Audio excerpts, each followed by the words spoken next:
You ask Tiger to solve. This deals with linear equations with one unknown. The final result is x equals 4. Let's solve it step by step.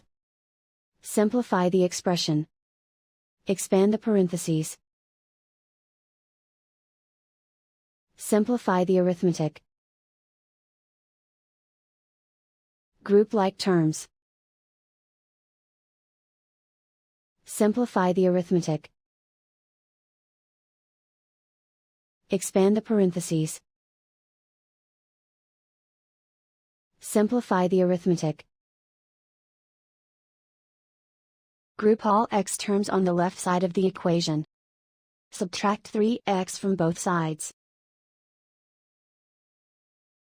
Group like terms. Simplify the arithmetic.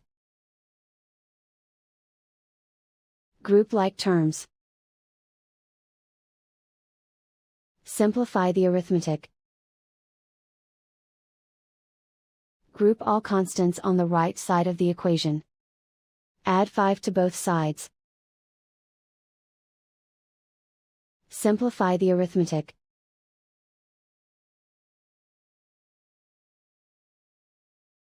Isolate the x. Divide both sides by 2. Simplify the fraction. Find the greatest common factor of the numerator and denominator. Factor out and cancel the greatest common factor. And so the final result is x equals 4.